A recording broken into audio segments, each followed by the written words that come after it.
Hi guys, recently my pregnant sister visited and I made a load of vegetarian sushi and it all went down so well. We love sushi in my family, but for obvious reasons I wanted to leave the raw or undercooked fish out of it.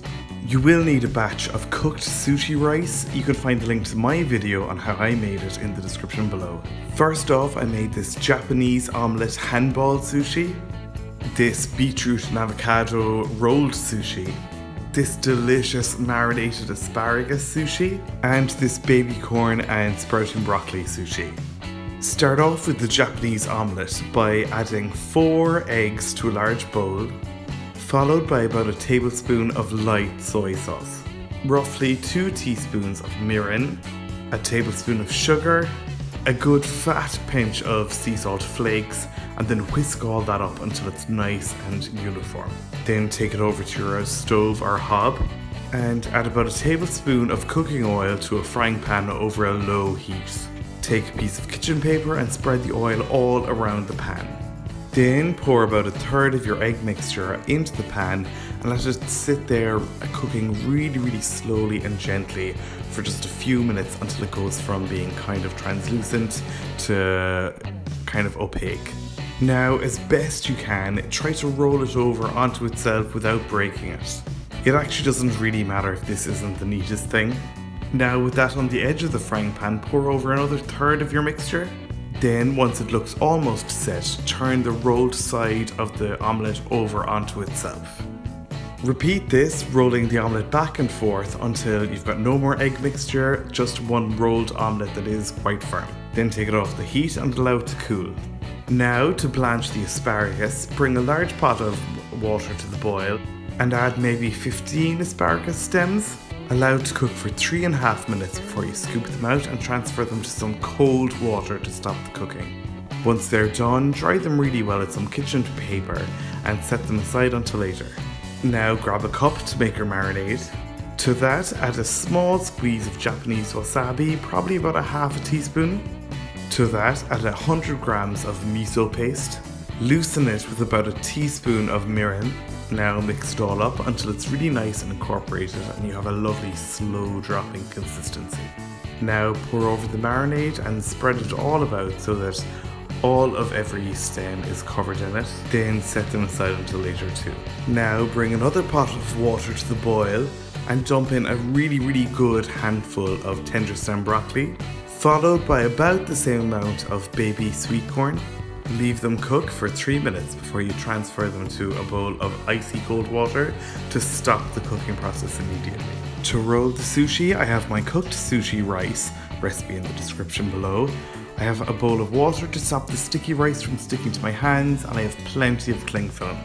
So take a good piece of the Japanese omelette and slice it roughly into 1/2 centimeter slices. I think a serrated knife might be best for this.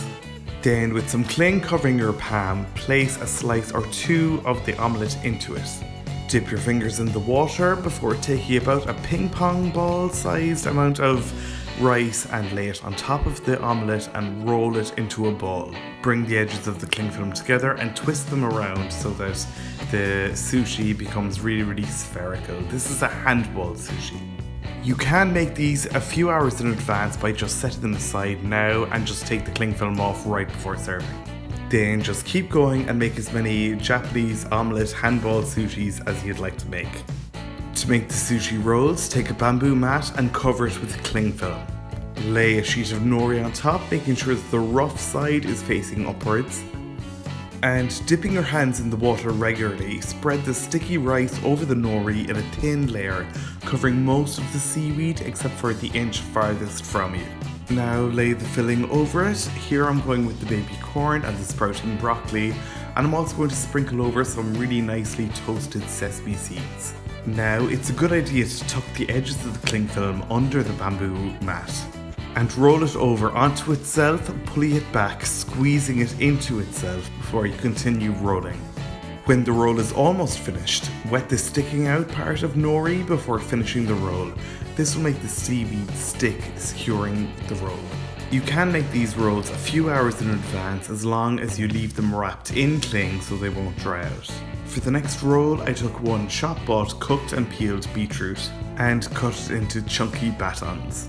Then I took a ripe avocado and removed the soft flesh and sliced that into batons as well. Then I set that aside while I set up my second roll with the bamboo mat, cling film, nori, sushi rice. Then I added a layer of beetroot, followed by a layer of avocado, and then I rolled it up just like before, wrapped in cling and set it aside. Then I brought back the asparagus once it had been marinating for a few hours. Then I built another sushi roll just like before, but I scraped off any excess marinade before laying the asparagus onto the rice. You should add about 3 medium asparagus tips across the nori, adding extra on the edge if the asparagus are too short. Then roll it up, squeeze it back, roll another little bit before you wet the excess nori and finish rolling, and keep it in the cling until just before serving. So just before serving, bring back the omelette handball sushi, snip off the cling and arrange them neatly on a platter. Then take the sushi rolls and remove them from the cling, cut off the rough edges before you slice each roll into 6 equal pieces and arrange them on the platter as well. Now repeat this for each of the remaining sushi rolls until they're all nice and presented on the platter. Then take 3 small bowls and add some light soy sauce to the first one, a fat squeeze of wasabi to the second, and some sushi pickled ginger to the third. Then just tuck right in. The idea is that you dip each piece in a little bit of wasabi, followed by some soy sauce, and eat it, and then finish it off with a little bit of sushi ginger, which is meant to act as a palate cleanser between each piece of sushi. Thanks a bunch for watching, guys. I hope you really liked this video. If you did, be sure to hit the like and subscribe buttons below. You can check me out on social media if you like. You'll find all the links to my accounts in the description, as well as the link to my blog where you'll find this full recipe at www.rookiecook.org.